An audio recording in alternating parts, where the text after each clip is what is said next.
مولانا محمد وعلى آله وصحبه أجمعين. سبحانك لا علم لنا إلا ما علمتنا إنك أنت العليم الحكيم.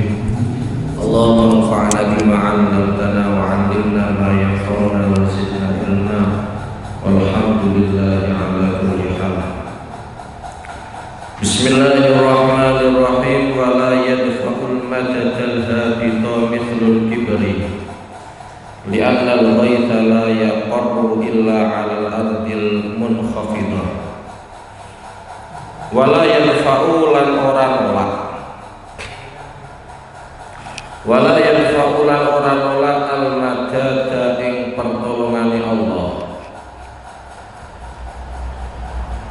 Al-habita kang mudhun kono apa pertolongan.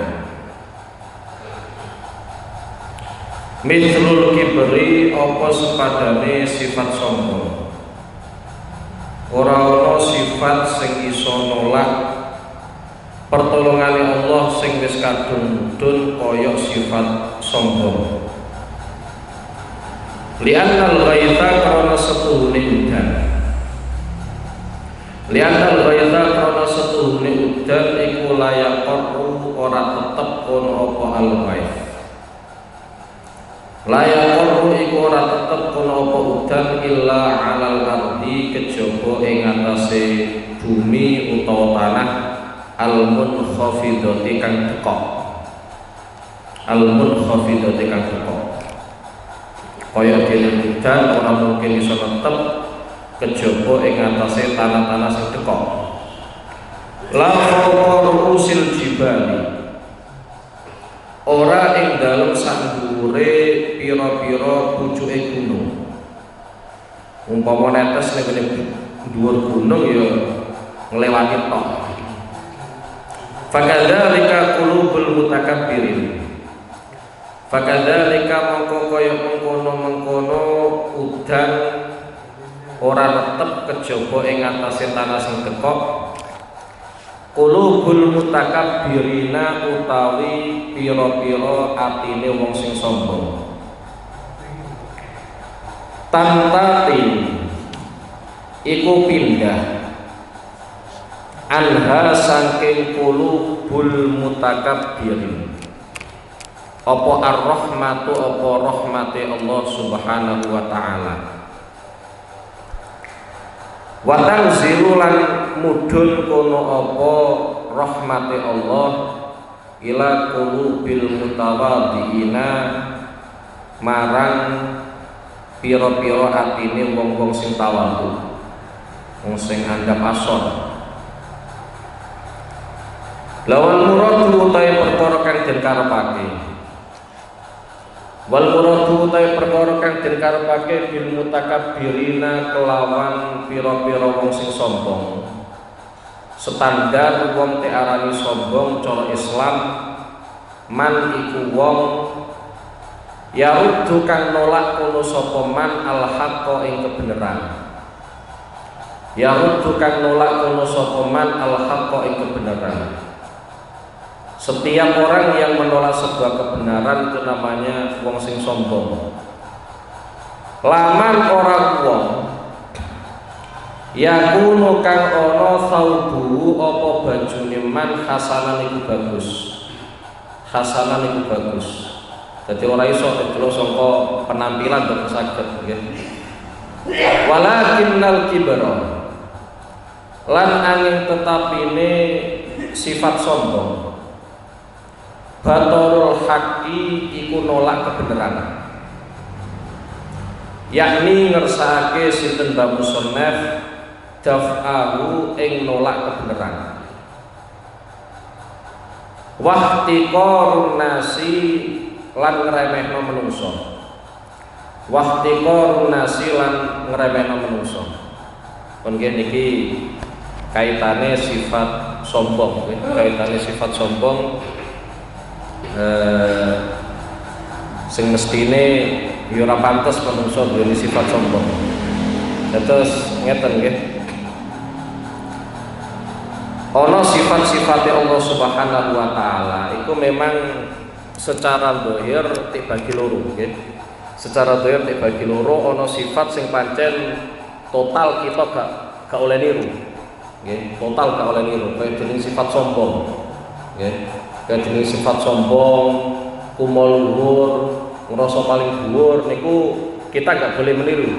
Nggih, iku sifatnya Allah Subhanahu wa taala. Tapi ana sifat-sifat Allah Subhanahu wa taala yang secara dohir nggih. Secara dohir ning kono kita oleh niru. Meskipun ya ora 100% nggih, meskipun ora 100%. Contoh di antarane kaya Allah Subhanahu wa taala gadai sifat Rahman, gadai sifat Rahim nggih. Gadai sifat Rahman, gadai sifat Rahim. Niku kita sedaya nggih, sebagai umat manusia itu juga sangat dianjurkan gadai sifat Rahman. Nggih, gadai sifat Rahman. Ngantos dipun sebutake wonten ing salah setunggalipun hadis Ar-Rahimu yarhamukumur Rahman, nggih, yarhamuhumur Rahman. Irhamu man fil ardi yarhamkum man fis sama, nggih. Ar-Rahimu yarhamuhumur Rahman. Wong-wong sing welas nggih, sing welas ning gone padha wonge utawa padha sesama makhluk iku yarhamuhumur Rahman. Mereka adalah orang-orang yang nanti pasti dikasih rahmat oleh Allah Subhanahu wa taala. Kemudian terusane hadis niku irhamu man fil ardi yarhamkum man fis sama. Nek awakmu kok gelem melasi makhluk-makhluk sing ana ning bumi, maka dipastikan sing ning gone langit ya melasi awakmu kabeh. Nggih, dadi ana sifat-sifat Allah Subhanahu wa taala yang secara zahir kita memang tidak boleh meniru sama sekali. Kayak jenis sifat sombong, kayak jenis sifat apa? Sombong. Tapi nek sebagian yang lain secara zahir kayak kita oleh niru, kayak jenis sifat Rahman. Ya, kayak jenis sifat Rahman. Lah niki kaitane kalian sifat sombong, nggih. Cara bahasane kalian sebagian ulama, nggih. Niki jelasake bahayane sifat sombong. Imam Ibnu Athaillah As-Sakandari gambarno rahmate Allah Subhanahu wa taala, pertolongane Allah Subhanahu wa taala itu senantiasa menghampiri kita. Nggih, senantiasa menghampiri kita. Tapi sing nyebabno rahmate Allah Subhanahu wa taala itu ternyata ora nyampe ning gone kita, iku ya gara-gara sifat sing nempel ning gone kita. Kaya teng mriki dipun gambarake kalian Imam Ibnu Athaillah As-Sakandari nisbate ana udan medhun iso netep iku nek ning gone panggonan-panggonan sedekok. Ora mungkin iso netep ning gone dhuwure gunung. Semono uga wong kuwi nek atine sombong, ora mungkin rahmati Allah Subhanahu wa taala iku iso nempel ning gone ati-atine wong sing sombong. Lah iso nampa rahmati Allah Subhanahu wa taala, iso tumancep, iso nempel tenanan iku nek pancen atine wong-wong sing ning kono napa? Tawadhu. Terus maneh dipun terangake kalian para ulama.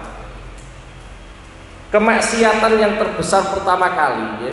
Kemaksiatan terbesar pertama kali yang terjadi yang dilakukan oleh makhluk itu adalah sifat sombong, yaitu rupane sifat iblis ketika diperintahkan oleh Allah Subhanahu wa taala kon sujud ning gone Nabi Adam alaihi salam, tapi ternyata iblis boten napa purun, nggih. Niku gara-gara sifat sombong. Pun nggih niki terus standare sifat sombong, nggih. Standare sampean diarani sombong napa boten niku niki nggih. Dadi ora iso sampean memvonis si A sombong, si B sombong boten nggih. Wong sombong itu adalah man yarudul haq. Setiap orang yang menolak kebenaran itu namanya orang sombong. Jadi boten saged sampean nilai dari sisi penampilannya, bajune apik terus sampean arani sombong, sarunge apik terus sampean arani sombong, sepeda motornya apik sampean arani sombong, boten saged. Jadi setiap kebenaran kemudian ditolak oleh siapapun, maka yang menolak itu namanya orang yang sombong. Mulai yang mriki diterusake laman yakunu thawbu hasanan. Ora kok wong bajune apik. Karena kadang ono wong bajune apik, itu ada dua kemungkinan. Kemungkinan yang pertama, ya, kemungkinan yang pertama kita atas nama husnudon pengen ngetok anugerah Allah Subhanahu wa taala. Jadi jenengan-jenengan iku nggih, umpami kok untuk nikmat saking Allah Subhanahu wa taala. Iku apike pancen nikmat iku sampean ketokno. Nggih. Pangeran nyawang wong musuh model ngene iku pancen seneng, tapi bukan atas nyombongi tanggane mboten nggih. Bukan atas nyombongi napa? Tanggane. Mulane riyen zaman Kanjeng Nabi Muhammad sallallahu alaihi wasallam niku sampun wonten peristiwa kados wonten. Rasulullah sallallahu alaihi wasallam niku nate nerangake nggih, la yadkhulul jannah man kana fi qalbi mithqalu dzarratin min kibrin. Ora mungkin wong sing ning jerone atine iku ana sifat sombong sithik bisa mlebu swarga ora mungkin. Nggih. Dadi ana wong kok ning gone atine duweni sifat sombong meskipun saiki iku ora mungkin mlebu napa swarga. Ketika Rasulullah Shallallahu alaihi wasallam menjelaskan seperti itu, ternyata ada seorang lelaki, yakni sahabat, siapa itu namanya, ya, seorang sahabat yang tanya kepada Rasulullah, bagaimana tanggapan jenengan ketika melihat seseorang sing ning kono kuwi bajune apik, sandale apik. Ternyata dijawab oleh Rasulullah Shallallahu alaihi wasallam, innallaha jamilun yuhibbul jamal wal kibru batarul haq wa ghamsun nas. Innallaha jamilun yuhibbul jamal. Sak temene Allah kuwi zat sing bagus. Ya seneng perkara sing bagus. Ya, dadi umpama sampean ketoke iso tuku baju sing apik, ya tuku baju sing apik. Aja ke baju sing taun mbok piro wis ganggu ae aja. Dadi nganggo baju sing apik. Mbok piye-piyekno innallaha jamilun, sak temene pangeran iku bagus. Yuhibbul jamal. Ya seneng perkara sing bagus. Kelanjutane hadis niku al-kibru batarul haq wa ghamsun nas. Yang namanya sifat sombong kuwi menolak sebuah kebenaran dan merendahkan orang lain. Merendahkan orang lain itu memang dijelaskan oleh beberapa ulama. Ngerendahno wong liya iku semisal kaya ngene nggih. Dadi umpama sampean ngrasa elek, nggih, di antarane nggih, sampean ngrasa elek. Tapi sampean nuduh wong liya, ngarani wong liya luwih elek daripada sampean. Iku sudah dikatakan apa? Sombong nggih. Dadi sampean rumangsa elek, nggih, ngibadahe kira-kira pasan. Tapi ngarani wong liya luwih elek, itu sudah dikatakan sombong. Apa maneh setingkatan sampean ngarani wong liya elek terus sampean ngarani awake sampean piyambak wis apik. Iku tambah sombonge niku nggih. Dadi standare kalih sing pertama, setiap kebenaran kok ning kono ditolak itu juga namanya sebuah kesombongan. Sing kedua yaiku ngremehno menungso. Ngremehno menungso mau macam-macam nggih, kaya mau nggih, dadi sampean wis ngrasa elek tapi ngarani wong liya luwih elek nggih. Iku mesti arani sombong sampean. Utawa sampeyan ngrasa luwih apik terus kancane sampean arani elek. Iku tambah nemen sombonge. Pun nggih, dadi kita enggak boleh kemudian menilai seseorang dari sisi napa? Dari sisi fisiknya betul saged nggih. Wala tak takit lan aja ngeyakini sapa sira. Wala tak takit lan aja ngeyakini sapa sira anal kibra ing setune sifat sombong. La yakunu iku ora ana kono apa sifat sombong illa fi wazirin kejaba iku ing dalem menteri. Au amirin utawa pimpinan. Au sahibid dunya utawa wong kang duweni donya. Maksud duweni bondo akeh. Nggih. Balqan yakunu balik terkadang ana kono apa sifat sombong. Fiman iku ing dalem wong layam liku kang ora miliki kono sapa man, ora miliki asya alailatin ing makan malam. Maksudnya wong fakir nggih.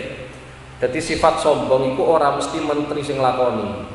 Ora mesti presiden sing nglakoni, ora mesti wong sugih tok sing nglakoni. Bahkan beliau ngendikakno kadang sifat sombong kuwi justru malah nempel ning gone wong-wong sing fakir nggih. Dadi man la yamliku asya alailatin wong sing ora duweni makan malam. Maksudnya banget fakir iku ya tetep duweni sifat sombong nggih. Wa huwa yusitu wa la yuslihu wa huwa hale utawi man sing ora duweni makan malam. Yufsidu iku ngrusak kono sapa man wala yuslihu lan ora iso bagusi kono sapa man. mau ngrusak tok tapi ora iso bagusi wong pancen ra duweni apa-apa. Li'annahu krana setune man iku takabbara iku sombong kono sapa man ala khalqillahi ing atase makhluke Allah taala maha luhur sinten Allah nggih. Niki keyakinan sing kedah sampeyan ugemi nggih. Dadi sifat sombong kuwi iso nempel ning gone sapa wae nggih. Dadi ora mesti ning gone menteri, ora mesti ning gone presiden, ora mesti ning gone wong sugih, bahkan beliau ngendikakno meskipun wong sing ning kono ora duweni makan malam tetep iso duweni sifat sombong nggih. Karena pada hakikatnya sifat sombong itu sampeyan kumo luhur ngrasa gedhe daripada makhluke Allah Subhanahu wa taala sing liya nggih. Kemudian diterangkan oleh beberapa ulama nggih, di antaranya adalah Imam Banawi Banten nggih.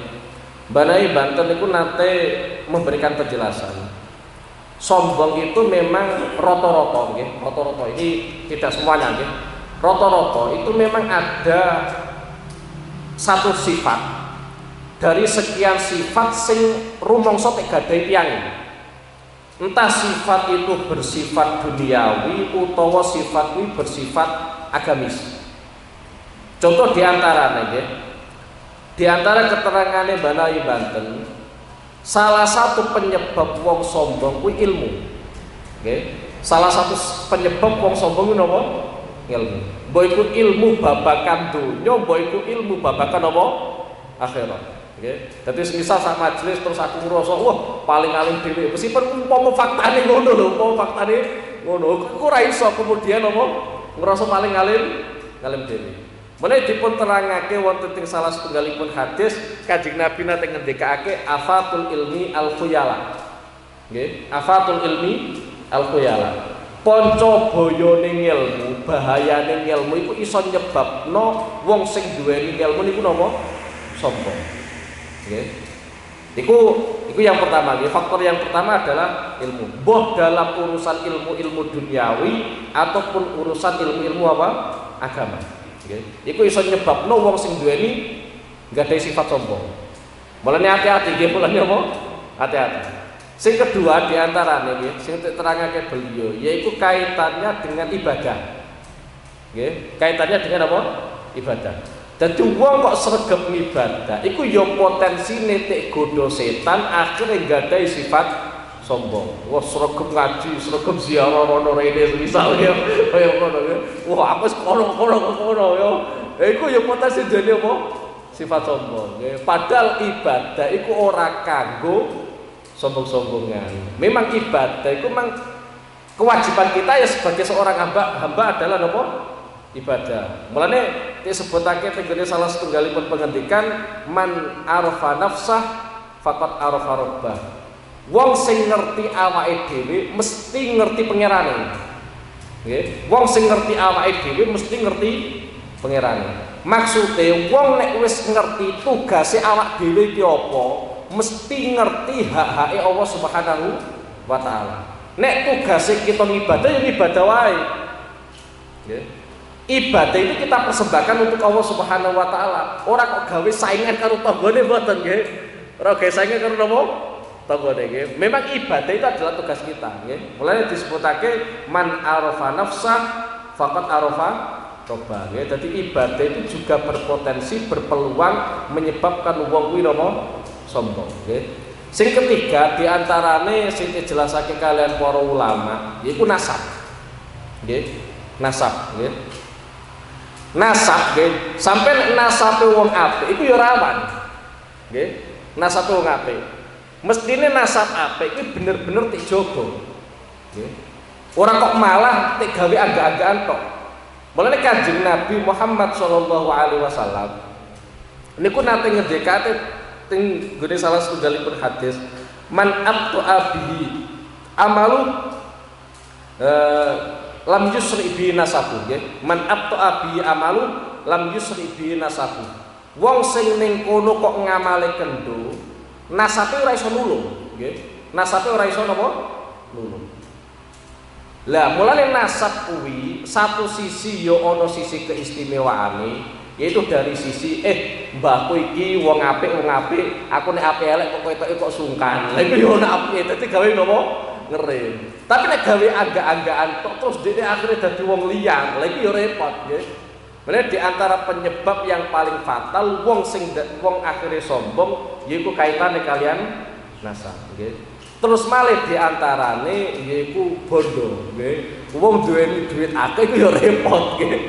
Wong duwe duit akeh yo repot nggih. Iku malah potensine gede iki. Wis ra duweni ilmu duweni bondo tok. Wah, alamat ku. Kegeden sombonge kuwi. Wala tak takit. Lan aja ngeyakini sapa sira. Annal mangkuba ing setuhune wong kang kena musibah. Annal mangkuba ing setuhune wong kang kena musibah man iku wong kana kang ana sapa man fil asri iku ing dalam tawanan awisi jeni utawa ing dalam penjara. Balil mangkubu balik utawi wong kang kena musibah. Man iku wong aso kang maksiat kono sapa man Allah ing Allah. Ta'ala maha luhur sinten Allah. Wa adkhala lan nglebokake kono sapa man fi hadhil mamlakati ing dalem ikilah kerajaan atau hirati kang suci nglebokake najasatal maksiati ing najis rupane maksiat. Najasatal maksiati ing najis rupane maksiat nggih. Iki cara beliau nggih, cara Al Imam Ibnu Athaillah Sakandari wong sing kena musibah iku ora kok wong sing ditawan nggih. Ora kok wong sing ditawan. Wong sing ditawan iku umpama diarani musibah ya pantes, tapi musibah kuwi tetep kalah karo wong sing ning kono maksiat ning gone Allah Subhanahu wa ta'ala terus ngelebokno kotoran maksiat ning gone kerajaan Allah Subhanahu wa ta'ala nggih. Cara bayangane kan ngene nggih, dipun terangke kalian sebagian ulama kan ngene nggih. Sampeyan ning gone donya nggih, sampeyan ning gone donya iku koyok sampeyan mertamu nggih. Koyok sampeyan mertamu. Sampeyan mertamu apa meneh sing sampeyan tamoni niku Allah Subhanahu wa ta'ala. Salah satu etikane wong tik tamoni tetep ngewahi suguhan. Boleh di antara kritikannya para ulama itu bagi orang-orang yang ragu tentang rezeki, itu kebangetan. Lah yo nisbate ajarane Kanjeng Nabi mawon nggih. Ajarane Kanjeng Nabi, nek kita untuk tamu segera mungkin nyugoi, nggih. Mbok iku banyu teh apa segera mungkin untuk apa? Nyugoi. Apa meneh kita dadi tamu ning Allah Subhanahu wa ta'ala. Mesti disugoi dening Allah Subhanahu wa ta'ala.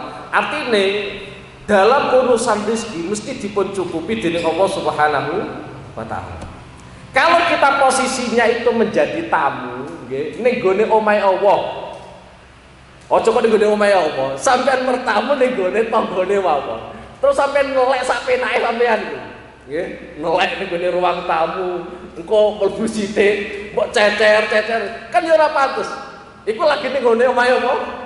Tangga.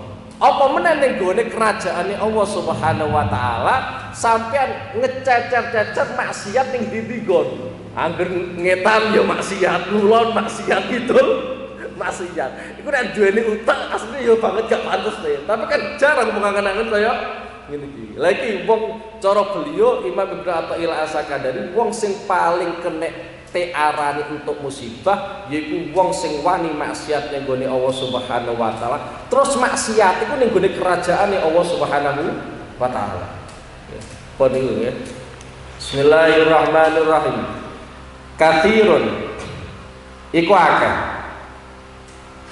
Kathirun iku akeh man utawi wong anfaqa kang infakake kono sapa man adana mira ing pira-pira dinar wa darahim lan pira-pira dirham.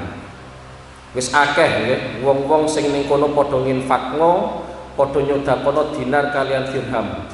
Walakin man angin tetapi wong anfaqa kang nginfakno kono sapa man adam ing loh ing air mata qalilun iku sithik.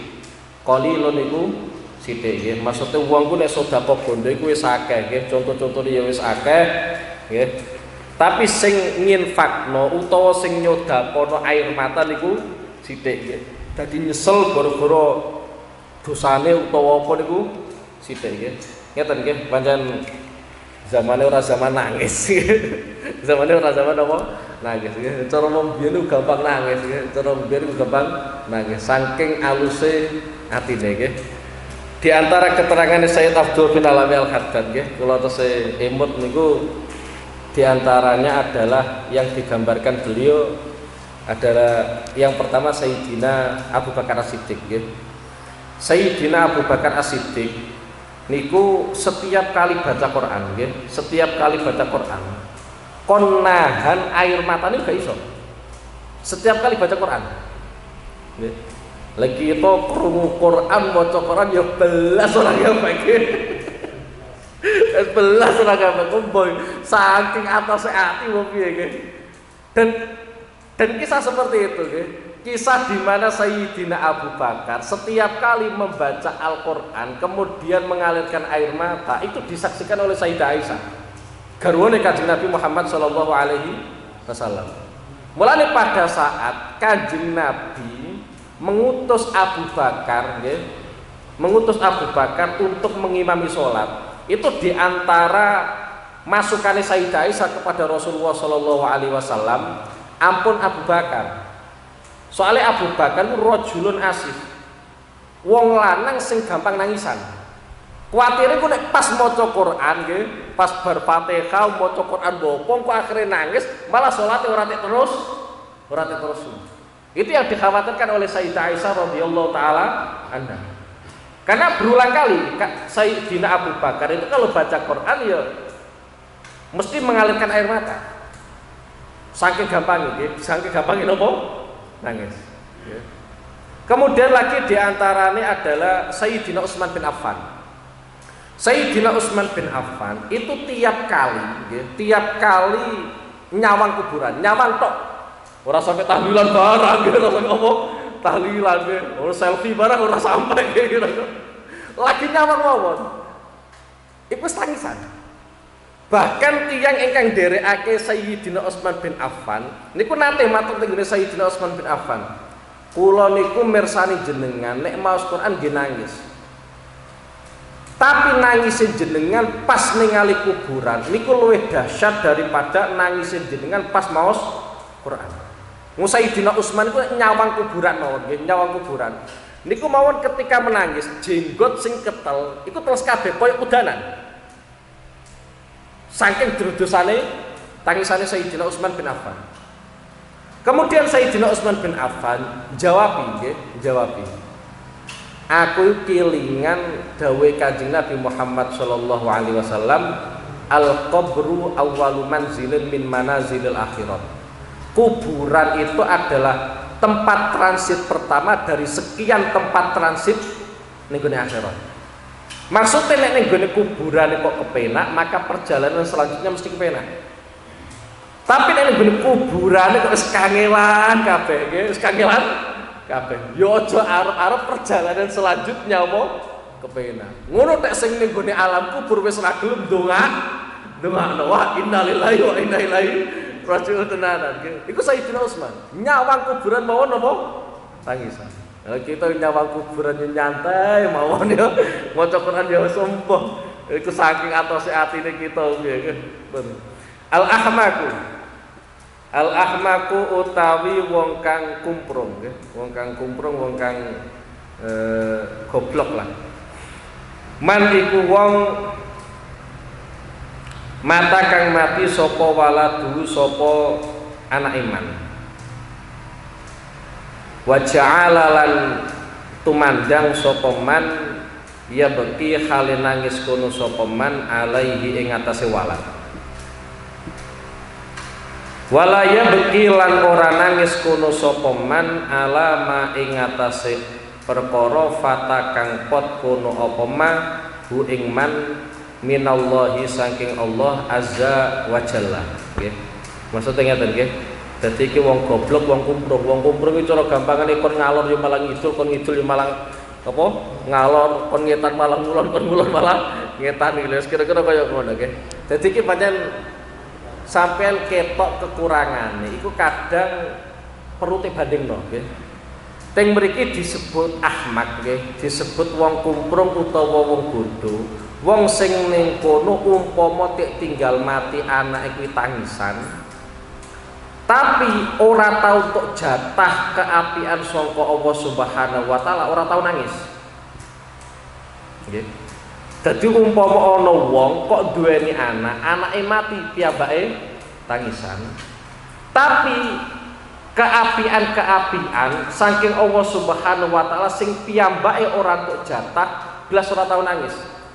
Ya contoh sederhana nisbate pas wayahe salat fardu piyambake ora gelem nglakoni salat fardu, ya ora tau nangis. Lha iku berarti wong kumprung. Kenapa diarani wong kumprung? Krenten ngeten nggih. Cara gambaran donya nggih, kula bolak-balik nerangno. Cara gambaran donya yang disebut dunia itu kan kullu ma yusghiluka anillah. Segala apapun sing iso nyebabno awakmu berpaling dari Allah Subhanahu wa taala. Nggih. Segala apapun sing dadekno sampeyan berpaling dari Allah Subhanahu wa taala iku namanya donya, nggih. Sampeyan duweni anak saking sregep ngopeni anak, lali karo pangeran. Bae salat sampe ora kok bersolat, nggih. Sregep mergawe sampai lali apa salate. Iku berarti donya kabeh ngono. Donya sing statuse dipun laknat dening Allah Subhanahu wa taala. Lah, rata-rata nggih.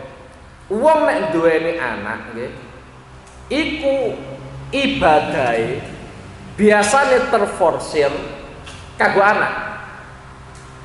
Nggih, terforsir kanggo anak. Lah, ilinge piyambake ning gone Allah Subhanahu wa taala iku saya kurang. Berarti anak itu juga berpotensi termasuk sesuatu sing memalingkan kita dari Allah Subhanahu wa taala utawa ngedohno kita sangka Allah Subhanahu wa taala. Nggih.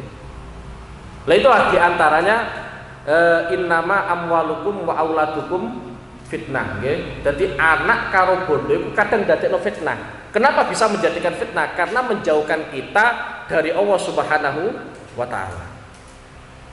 Kemudian walayati ala ma fatau minallah. Tapi wong sing bodoh iku ora tau nangis ketika ketinggalan sesuatu sing ning kono jatah keapian saking Allah Subhanahu wa taala. Ketinggalan salat nisbate ora salat tepat wektu yo ora tau nangis. Ora ngisak yo dame-dame wae. Nggih, wae rokokan iso iso guyang. Nggih, iku jenenge namanya apa? Ahmad. Kenapa? Wong adoh sangka Allah Subhanahu wa taala kok ternyata piyambake ora nangis. Nggih. Boleh dipun terangake kalian para ulama nggih kaitane kalian dawuh Kanjeng Nabi Muhammad sallallahu alaihi wasallam yaiku ad-dunya mal'unatun mal'unun ma fiha illa dzikrullah wa ma wala wa aliman au muta'alliman nggih. Yang namanya dunia itu mesti dipun laknat dening Allah Subhanahu wa taala. Iku karaktere dunya. Maksudnya dipun laknat iku adoh sangka rahmati Allah Subhanahu wa taala. Sing dadekno donya kuwi ora dipun laknat siji sampean eling Allah.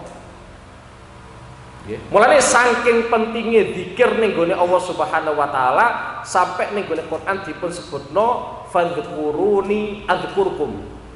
Awakmu eling aku, nggih. Awakmu kabeh lho, nggih. Iki dawuh Allah Subhanahu wa taala fadhkuruni adzkurkum. Awakmu eling aku. Engko awakmu tak eling-eling. Sampai Al-Imam An-Nawawi nggih, tegone adzkar niku wonten nggih, kula supe. Saelingku nggih wonten teng mriku nggih. Keadaan yang terbaik seorang hamba itu dalam kondisi apa? Nggih. Keadaan yang terbaik seorang hamba itu ketika dalam kondisi apa? Al-Imam An-Nawawi menjelaskan ternyata kondisi yang terbaik seorang hamba yaitu pada saat piyambake kuwi eling Allah Subhanahu wa taala. Jadi sampean kok santai-santai eling Allah Subhanahu wa taala, eling kekuasaane Allah Subhanahu wa taala. Itu adalah keadaan yang terbaik bagi sampean. Ya. Mau sampai dawuh Allah Subhanahu wa taala, "Udhkuruni fadhkuruni adzkurkum." Nggih. Iku sing pertama nggih. Bismillahirrahmanirrahim. Faka'annahu mongko kaya-kaya setuhune wong yaqulu iku ngucap kono sapa wong bilisani halihi kelawan lesane tingkai wong ana utawi ingsun iku abeki nangis sapa ingsun alama ing atase kelangan perkara kana kang ana kono apa ma yusgilu nyibukake kono apa mani ing ingsun an robbi saking pangeran ingsun. Kaya-kaya ngomongi ngono nggih. Dadi aku nangis gara-gara kelangan perkara sing nyebabno aku lali saka pangeranku. Balkana bali ana kono apa kelakuan yang bagi iku prayoga lau kedeman alfaraku apa bunga bidzalika kelawan mengkono-mengkono mah nggih mestine bunga ya iki cara beliau nggih dadi kelangan anak ing malah apa bunga nggih ya pancen matur-matur nggih pancen wong matur-matur nggih wayuk bilu lan madhep kono sapa man ala maulahu ing atase bendarane man yakni ing atase Allah Subhanahu wa taala nggih li annahu krana setuhune Allah iku akhadha ngalap sinten Allah minhu saking man ma ing perkara kana kang ana kono apa ma yusgilu iku nyibukake kono apa ma hu ing man anhu saking maula